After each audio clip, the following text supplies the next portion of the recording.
karbonnya tadi nggak kita kelola, yang rugi kan lingkungan juga. Migasnya nggak kita keluarin, yang rugi kan masyarakat juga. Kalau kita mau memberikan manfaat positif, mendevelop sebuah community, kita mau melestarikan lingkungan, kitanya harus kuat dulu. Kitanya harus punya pedomannya segala macam yang kuat. Negara ini butuh energi. Energi itu harus kita hadirkan nih. Kalau negara nggak punya energi, negara nggak bisa berdaulat sepenuhnya. Nah, baru sekarang kita masuk di CSV nih. Nah ini kan seringkali gini. CSV itu untuk industri FMCG. Nah, pertanyaan kan jadi gini, emang migas, especially di industri hulu migas, ada CSV-nya? Atau kalau memang nggak ada aja gitu ya? Apa memang bisa melakukan CSV di industri hulu migas? Ini karena banyak banget ketika kita kalau ketemu teman-teman kita gitu, emang bisa? Emang apa contohnya? Ada lain sebagainya. Itu gimana, Mas? Ingat diskusi waktu ini nggak, Mas? Sebuah perusahaan yang berurusan dengan pesawat. Terus apa CSV ku? Ya udah tak ajar ke ibu-ibu masak nggawe pecel. Engko pecelnya tak tuku buat konsumsi catering gitu. itu kan yang sering terjadi ya. Iya.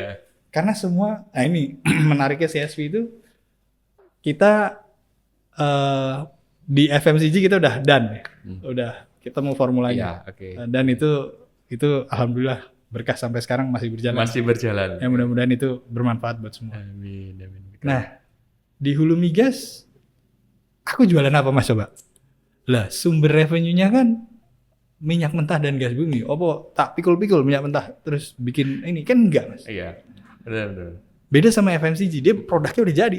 FMCG poles dikit jadi Mas. Oh, kemasannya ramah lingkungan, udah beres. Oh ininya, apapun lah.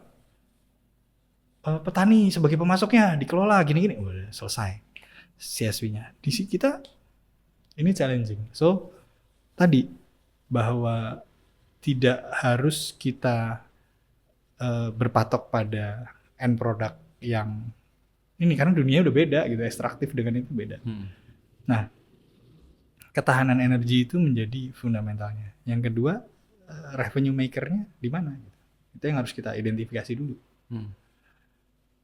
Terus apa value yang kita share ke masyarakat, ke lingkungan? Adalah tadi yang sesuai dengan konsep keberlanjutan. Karena kalau kita karbonnya tadi nggak kita kelola, yang rugi kan lingkungan juga. Terus kalau migasnya nggak kita keluarin, yang rugi kan masyarakat juga. Nggak punya energi, dia harus impor. Jadi itu fundamentalnya. So pendekatan tadi yang saya pakai untuk CSV di kita, implementasinya seperti apa? CCS juga salah satunya. Oke. Kenapa sih kita harus survive? Sekarang gini, kan ada pendapat yang bilang bahwa itu perusahaan berderma aja. Loh, untuk perusahaan bisa berderma, memberikan kebaikan ke masyarakat, ke lingkungan, kan dia harus kuat dulu. Kalau diajarin, harus kuat. Kalau diajarin teknik survival di gunung sama di laut, pada saat dicemplungin di laut gitu, apa yang kamu lakukan pertama? Itu temenmu mau gabung ke tengah laut. Kan kita nyelamatin kita dulu supaya bisa nolong dia. Makanya banyak kejadian, ada orang nggak memastikan keselamatannya, dia mau coba-coba nolong, ikut kelelep Mas, hilang dua-duanya. Kan gitu ya. Jadi kalau memang kita mau nolong, kita harus mikir dulu nih. Kita kuat dulu, baru kita angkat teman kita ini. Apa potensial hazardnya dan lain-lain. Nah sama, kalau analogi perusahaan kan gitu. Kalau kita mau memberikan manfaat positif, mendevelop sebuah community, kita mau melestarikan lingkungan, kitanya harus kuat dulu nih. Kitanya harus punya pedomannya segala macam yang kuat, sehingga kita jalan. Nah, untuk bisa kuat itu kan finansial kita juga harus kuat. Kita harus sustain dulu. Balik lagi ke awal cerita ini. Sustainability nomor satu untuk ESG. Sustainability bisnis maupun lingkungan dan sosialnya kan seperti itu kan. Seringkali juga kita ini kan terjebak pada kita implementasi ESG lah lupa gitu, perusahaannya rugi gitu ya. Perusahaannya nggak mendapatkan profit gitu ya kan, jadi sedih gitu ya. Betul. Dalam hal ini. Kalau boleh dikit ya Mas, ini ada yang menarik tadi. ESG akhirnya jadi campaign. Aku cuma mau ngingetin ke kita sesama praktisi, termasuk ke diri saya sendiri ya. Yang penting ada evidence. Karena gini, 23 tahun nih saya ngulik-ngulik lah ya semuanya. Dari mulai communication, terus compliance, terus ke mana, ke Komdev, udahlah ada di dunia itu gitu. Kita itu pada saat bicara implementasi ESG, yang terpenting adalah teman-teman itu harus punya evidence. Evidence-nya dicatat, didokumentasikan yang bagus. Ya, karena seringkali bener banget Mas, itu evidence itu kan relate sama data kan.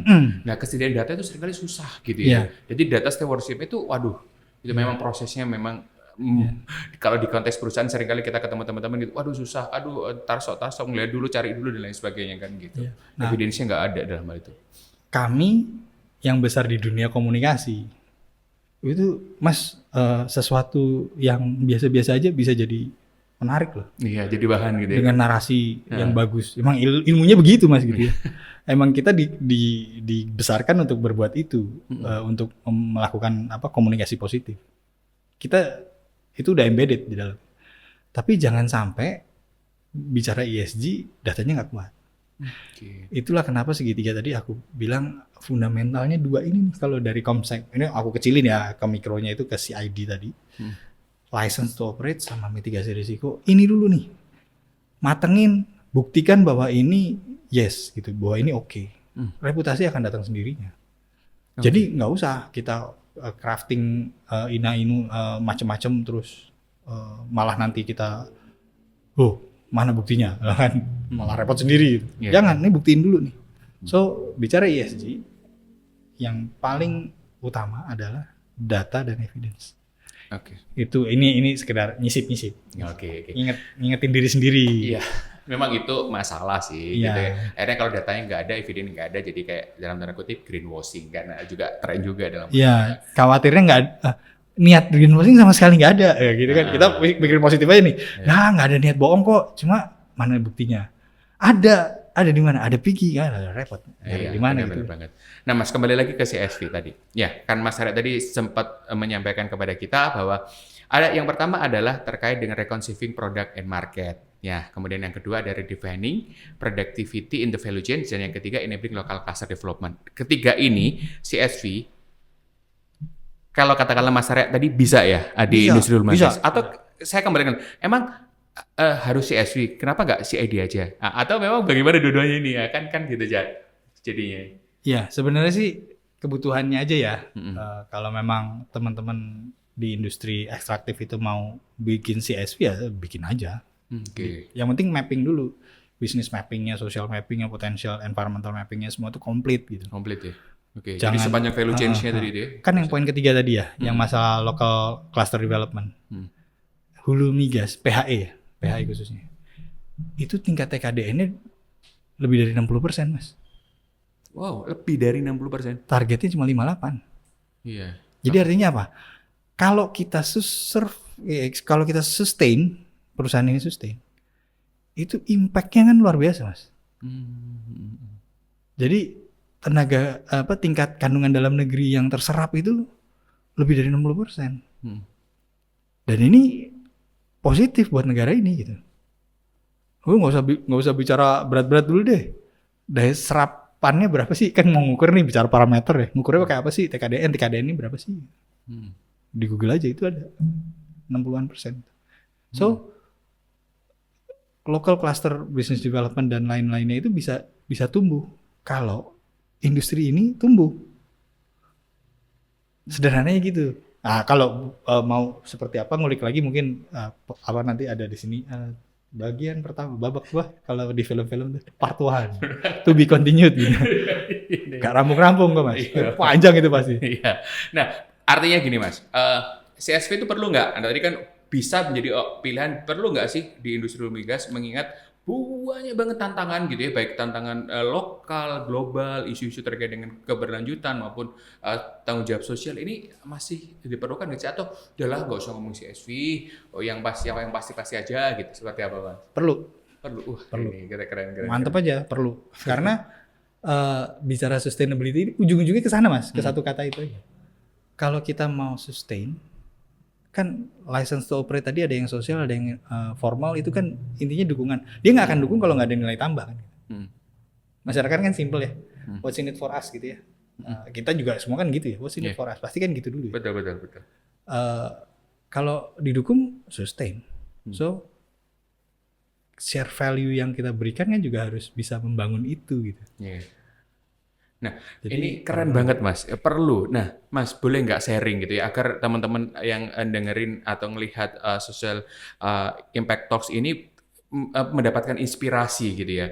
Sebenarnya kan sering kali kita cuma mendengar, oh FMCG kalau ngomongin CSV udah kelar gitu. Emang kalau di industri kita ekstraktif gitu ya, baikpun mining maupun oil and gas gitu, emang seperti apa gitu ya. Boleh nggak Mas ngasih tipsnya gitu ya dalam hal ini terkait dengan bagaimana apa yang dilakukan, pendekatan yang dilakukan PHE sendiri terkait dengan CSV dan manfaatnya apa sih yang dirasakan oleh PHE sendiri khususnya terkait dengan menjalankan implementasi CSV itu sendiri Mas. Ya, fundamentalnya tadi sustainability, keberlanjutan dari usaha ini.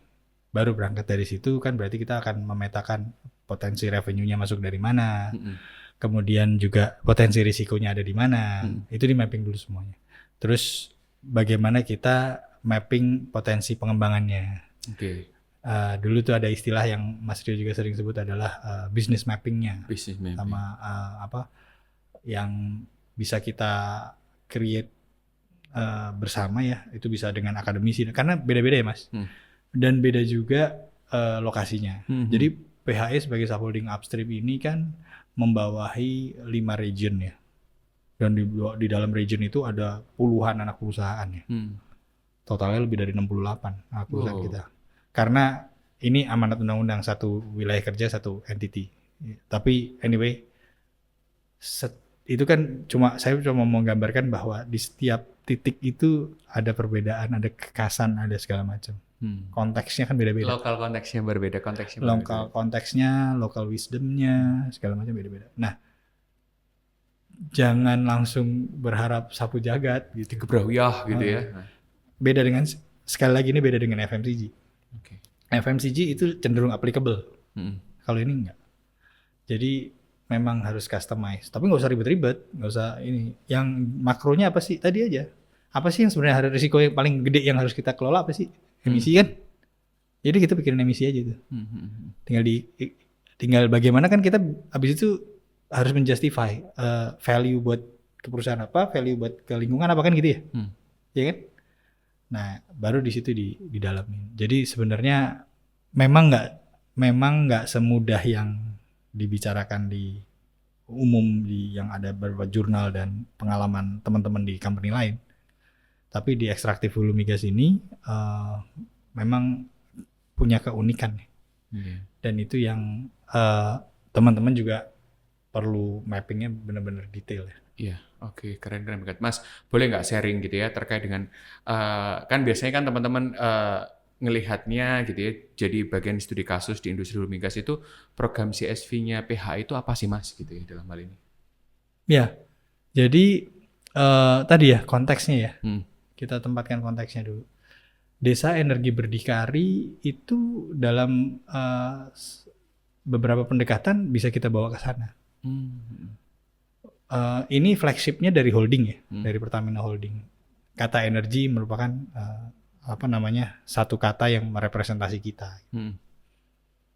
Nah, ini sangat bisa nih. Di dalamnya bisa juga ada unsur yang namanya capability, kita mendevelop lingkungan berdasarkan kapabilitas kita, expertise kita. Di Desa Energi Berdikari sangat bisa diimplementasikan. Kemudian kalau mau dibawa ke ranah bisnis, tadi CCS itu tadi ya itu impactful banget sih ya. Kalau betul. itu sampai bisa jalan full scale gitu ya. Kebayang sih setidaknya kita punya solusi untuk tadi permasalahan carrying capacity dunia yang sudah tidak baik-baik aja gitu terhadap emisi kan. Kan kalau masih baik-baik aja kan nggak mungkin sedunia ngomongin itu gitu ya. Gitu aja sih gampangnya ya kan. Tapi sayangnya target emisi kita dimundurin sama pemerintah. Isunya kan seperti itu ya. Ya, karena memang dinamika tadi. Dinamika lah itu. Kita bisa lihat dari segi wise perspektifnya adalah better kita ada adjustment daripada kita nggak melakukan apa-apa. Jadi regulasi dari pemerintah udah terbit, harapannya nanti turunan-turunannya juga bisa segera implement. Kemudian dukungan stakeholder juga perlu untuk karena ini sesuatu yang mungkin baru mau diterapkan di Indonesia gitu ya. Dan tadi kalau mau nganterin si Mbah pulang, Mbah Karbon ini pulang, yang punya jalan akses ke sana kan kita ya, Hulu Migas ya, injeksi ya. Jadi harapannya ini bisa menjadi apa namanya nilai positif baru. Tapi kembali lagi yang saya selalu ingetin ke teman-teman, jangan ngelihat bahwa ini semata-mata karena uang ya. Makro yuk, mikirnya yuk, kompleks yuk, holistik yuk gitu. Mikirnya jangan, itu nanti jadi bisnis tuh gitu kan. jangan ke situnya, tapi lihat di kalau ini oil and gas gak dikeluarin, Bapak Ibu nggak bisa nonton saya sama Mas Rio loh. Iya. Nggak bisa melihat kita turun 20 kg ke depan. Ini salah satu motivasi saya. Saya bisa. Nah, Mas, biasanya kan gini, di proses terkait dengan CSR, khusus CID dan CSV itu kan kadang-kala harus diukur nih. Nah, gitu. Pertamina Hulu Energi melakukan pengukuran terkait program-program CSV dan CID dan ESG nggak, Mas? Gitu. Ya, jadi pengukuran tuh banyak ya metodenya ya, banyak banget deh. Yang paling umum ya kalau sama yang dari pemerintah kan ada proper ya. Proper. Oh itu ujian Mas, itu ngalah-ngalahin sidang itu Mas, sidang tesis tuh. Waduh pusing itu.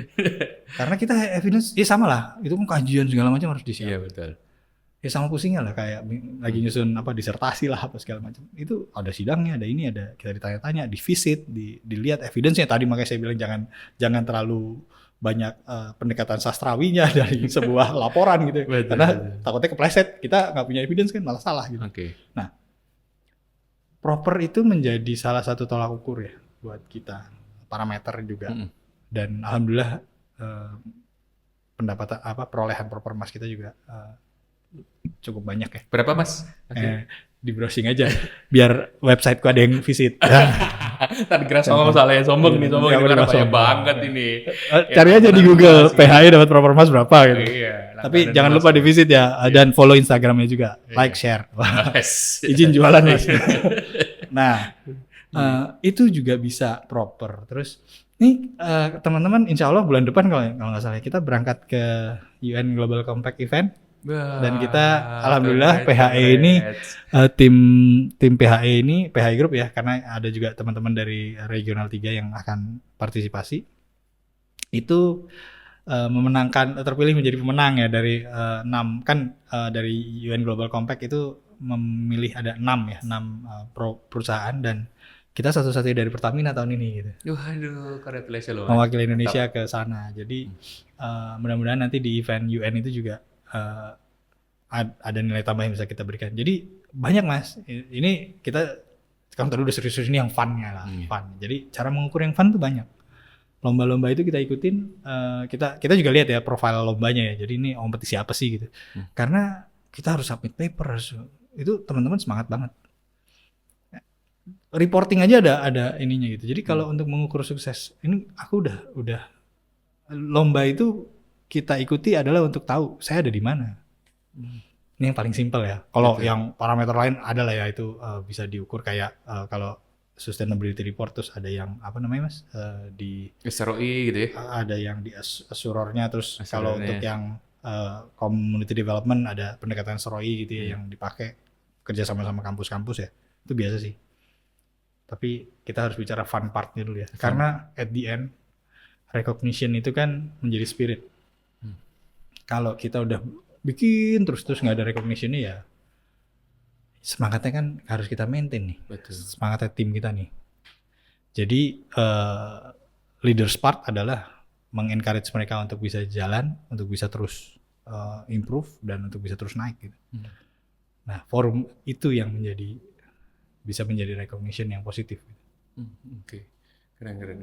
Jadi recognition itu untuk menjaga spirit agar tetap terus perform ya dalam hari timnya ya. Iya, dan yang menarik kalau dalam sebuah kompetisi itu kita bukan bicara prestasi Mas. Kita bicara harga diri.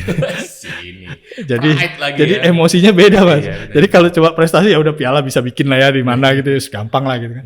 Tapi kalau udah bicara harga diri beda Mas. Jadi emosinya tuh yang main udah beda. Jadi ya insya Allah ya itu sebenarnya kan cuma memflip emosi aja, jadi dan teman-teman ke bawah.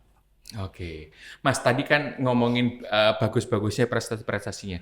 Ada nggak sih tantangan ya atau maupun kendala waktu menjalankan baik ketiga aspek ESG, CSR maupun CID dan CSV itu sendiri Mas di PHI?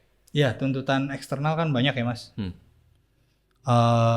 Pastinya stakeholder kita juga ada perspektifnya yang beliau-beliau gunakan gitu, dan basic needs-nya apa dan lain-lain. Ini juga pastinya challenge ya.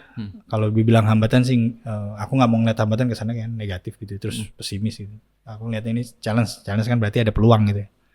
Nah ini yang kita harus selalu kelola. Makanya teman-teman itu melakukan mapping dan stakeholder manajemennya juga harus all out. Karena memahami stakeholder itu kan nggak simple ya.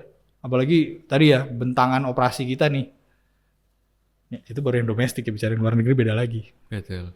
Isu konflik regional, isu apa kemarin yang dari peristiwa di Timur Tengah ada, ya banyak lah di berita ya. Jadi ini juga challenging. Jadi nggak cuma sekedar di Palang itu enggak, tapi kita konteksnya memang udah ya karena kita operasinya worldwide ya. Jadi tantangannya udah nggak biasa-biasa aja gitu. Tapi ini yang menarik adalah kita harus bisa manage tantangan itu, harus bisa dikelola, karena balik lagi ke awal tadi cerita bahwa why kita ada di sini. Jadi kan kalau di buku ada tuh start with why gitu. Jadi inilah why. Kenapa sih gue ada di sini? Bukan karena untuk nyari laba, bukan itu gitu. Negara ini butuh energi. Energi itu harus kita hadirkan nih. Kalau negara nggak punya energi, negara nggak bisa berdaulat sepenuhnya. Dia akan tergantung sama impor. Itu aja yang jadi soul Mas di dalam kita menjaga sustainability ini. Jadi kesimpulannya selalu aku akan refer back ke situ. Iya, Mas, berkali-kali di sesi ESG, CSR, CID, Komdev maupun CSV sendiri, Mas Arya selalu mengulang-ulang kata-kata pentingnya melakukan social business dan stakeholder mapping. Nah, kalau teman-teman mungkin mendengar, kalau nanti melihat gitu ya, Mas Arya sering ngomong berkali-kali, sepenting apa sih Mas itu? Kenapa kok harus dilakukan? Agar nanti Sobat Impact semuanya ini benar-benar bisa mengambil sebuah inspirasi di sini, pengalaman di sini. Kayak dulu kalau jualan tuh know your customer lah. Know your customer. Itu apa ya, istilah yang paling simpel ya. Kan customernya lagi mau makan bakso, terus kamu kasih nasi goreng ya kan nggak matching, gitu aja sih simpelnya ya. Yes. Jadi itu pentingnya mapping gitu. Jadi kita harus tahu siapa yang kita hadapin gitu. Terus kita harus paham betul basic needs-nya apa. Terus challenges-nya apa, potensi pengembangannya apa, peluangnya apa. Jadi ibaratnya ya, wah kita datang, kita mau bikin program pertanian gitu ya. Loh, tapi itu kawasannya kawasan nggak cocok buat pertanian gitu. Cocoknya buat peternakan, kayak gitu lah. Jadi itu paling simpel banget tuh. Jadi nggak semuanya itu bisa generalisir. Ibaratnya gini lah, Bekasi sama Jakarta. Wah sama-sama wilayahnya deketan gitu ya. Cuma ya ini kan deket nih, Pondok Gede sama Jakarta Timur kan berbatasan tuh. Paling gampang lah ya lokasi kita nih. Belum tentu sama. Jadi harus bisa dipahamin betul bahwa ini semua challenge-nya harus kita bisa petain di depan. So programnya akan cocok. Seringkali orang bilang, aku udah berbuat banyak tapi gitu-gitu aja, nggak ada impact-nya. Mungkin mappingmu keliru. Oke. Atau mungkin tanya gini, udah mapping belum? Jangan-jangan belum mapping gitu. Ibarat ngerti siapa orang yang harus kamu temuin gitu ya. Stakeholder mapping itu ibaratnya gini lah, sekarang macet-macet aja buka Google Map Mas. Iya. Kok sasar-sasar masuk ke gang-gang kecil gitu. Wah ya itu apesmu gitu. tapi itu kan kita buka Mas. Iya. Lah sekarang kan semua orang kemana-mana pakai ojek online kan juga, wis cek dulu macet nggak nih rutenya kan gitu. Betul. Itu dari keseharian kok, itu mapping itu udah biasa sih. Jadi nah business mapping ini sebenarnya kalau mau bicara CSV ini agak dalam ya. Karena kalau kita nggak tahu potensi bisnisnya, bagaimana kita mau create value buat kita dan mereka gitu. Betul. Di titik yang sama bisa sharing value tadi.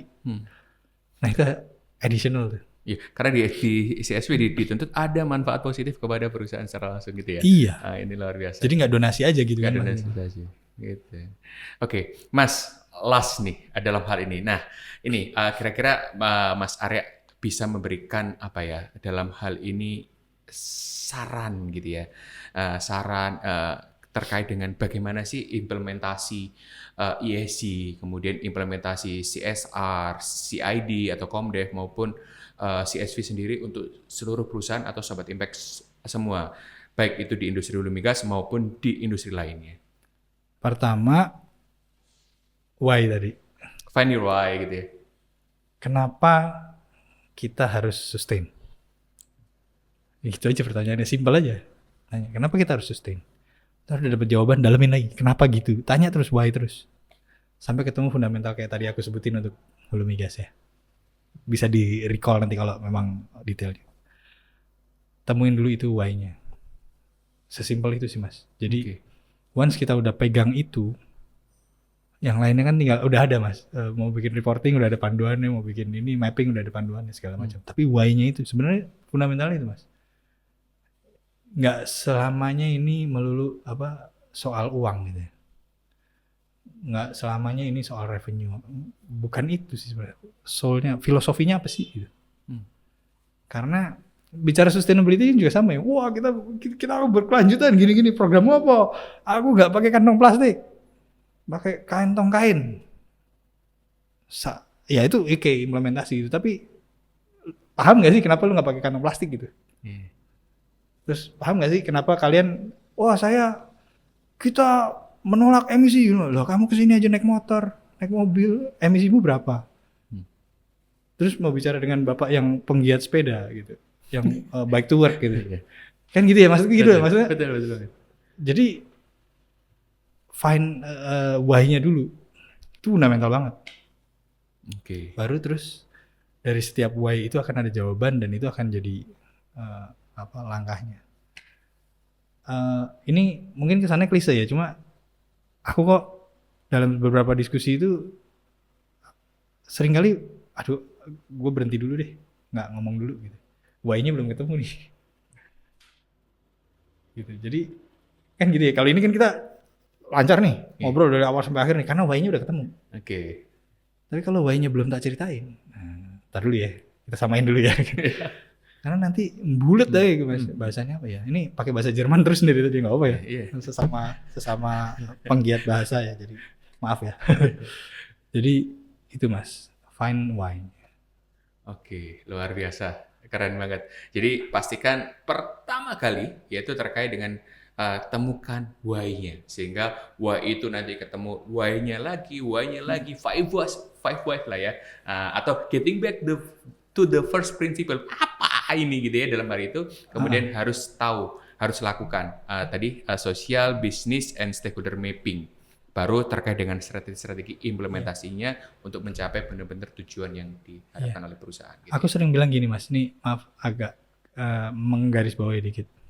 Kan ya pasti kita kerjasama lah ya kalau melaksanakan kegiatan mapping segala macam kan nggak. Kita pakai dari either itu lembaga atau perguruan tinggi atau apalah ya. Itu pasti partner udah biasa lah itu. Tapi kita sebagai user, sebagai owner, udah tahu belum? Lu mau ngapain? Tanya itu dulu. Konsultan akan salah, akademisi bisa salah dalam memapping. Kalau kitanya nggak firm. Kalau kita nggak tahu apa yang kita butuhkan. Gitu ya? Kita nggak tahu why-nya. Nggak tahu why-nya. Jadi mitra itu hanya sarana, tapi kalau untuk mencapai sarana itu, begitu ya, mencapai tujuan dari sarana yang sudah disiapkan, kita sendiri nggak tahu, juga akan salah jalan gitu ya. TOR, kan ada TOR apa ya? Term of reference, kerangka kerja gitu. Itu bukan cuma sebatas timeline waktu pengerjaan. Waktu nulis itu why-nya ngerti nggak? Sebelum kita ngobrol jauh-jauh nih, why-nya dulu apa? Gitu. Samain, sehingga si implementasinya mau lembaga siapapun gitu ya, itu sudah megang nih soul-nya, filosofinya apa.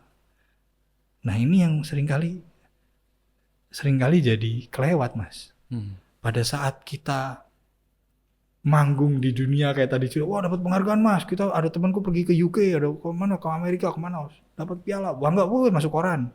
sekarang udah ada ya, sosial media, masuk media lah gitu. Wah ngetop gitu ya, like di Instagramnya tinggi gitu macam. Di sebelah sini ada teman-teman yang lagi kerepotan soal perizinan. Oke. Yang perusahaannya nggak bisa beroperasi gitu kalau nggak ada izin itu.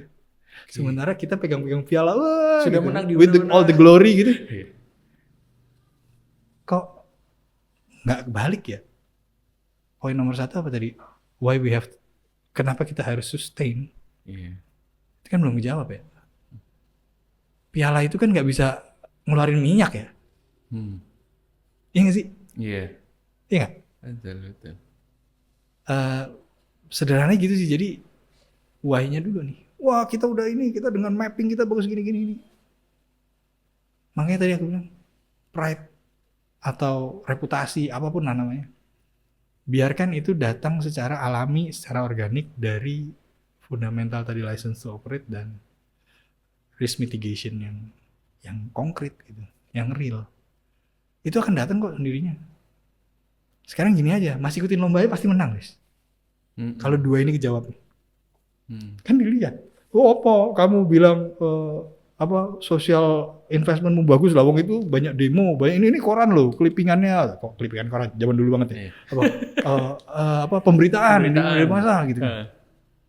Oh, buktinya aja nggak gitu kok kamu bisa mengklaim gitu, nggak menang kan gitu. Betul. Tapi kalau semua baik, sini itu kayaknya layak dapat penghargaan deh. Ya, jadi gitu nggak sih? Bener banget dalam hal itu kan jangan sampai kita ngejar reputasi saja gitu ya dalam hal menang lomba di mana-mana, once balik ke rumah gitu ternyata kita masih ada PR di rumahnya. Karena tadi kalau dari Mas Arya sampaikan kalau rumahnya beres itu pasti akan lebih memudahkan kita untuk mendapatkan penghargaan itu ya Mas. Reputasi itu penting, tapi tadi nomor 1 adalah sustainability. Yes. Okay. Kalau tadi diurutin itu benefit untuk dari ESG ini balik ke konteksnya ya, makronya ini apa, judulnya acara ini ESG itu nomor pertamanya apa? Sustainability. Reputasi setelahnya. Iya penting sama pentingnya gitu. Iya benar. Kalau ESG terpenuhi, reputasi datang sendiri iya. Iya. Mana ada perusahaan dapat penghargaan ramah lingkungan tapi limbahnya di mana-mana kan? Kan itu juga menjadi tanda tanya ya. Berarti kan dia harus fokus dulu ke ESG-nya nih. Jadi harus tahu terkait dengan sustainability baik itu di aspek sosial dan lingkungan dan memastikan bahwa perusahaan harus sustainable bisnisnya. Nah, kan gitu ya. Gitu kan. Oke, keren. Thank you banget Mas Arya dalam hal ini. Mudah-mudahan bermanfaat ya Mas. Oh, sangat bermanfaat. Ini aku cuma cerita aja ini. Luar biasa ini pastinya banyak inspirasi ya, banyak pengetahuan juga dalam hal ini. Nanti harapannya nanti Sobat Impact semuanya ini benar-benar dapat mengambil intisarinya, mengambil pengalaman experience-nya gitu ya. Bahkan mungkin bagi tim saya ya Mas, pengalaman Mas Arya itu baru seumuran mereka baru lahir gitu ya. Mas Arya sudah kerja di industri ini gitu ya.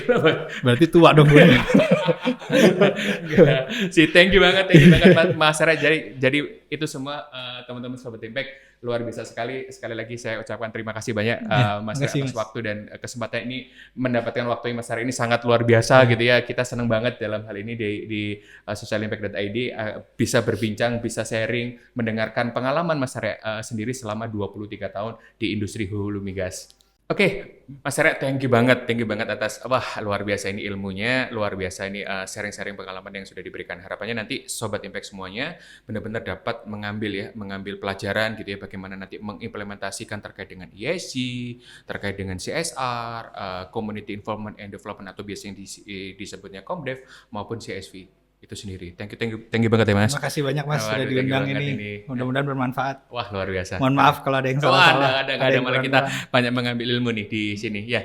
Jadi Sobat Impact semua, mari kita ketahui pentingnya implementasi ESG, CSR dan CSV. Seiring dengan adanya dampak kepada masyarakat, lingkungan, juga terkait dengan kinerja finansial perusahaan. Dengan adanya adaptasi dan inovasi di perusahaan, kita memastikan masa depan yang lebih berkelanjutan dan keberlanjutan dari bisnis itu sendiri. Yuk, nantikan episode selanjutnya dengan topik terbaru seputar sustainability dan tentunya dengan narasumber lainnya yang menginspirasi. Saya Rio, sekian Impact Talks episode ke-7. Follow Instagram, LinkedIn kami di socialimpact.id untuk mengetahui kegiatan kami. Dan mari kita belajar, berdampak, dan berkelanjutan bersama-sama. Be responsible and sustainable. Salam keberlanjutan.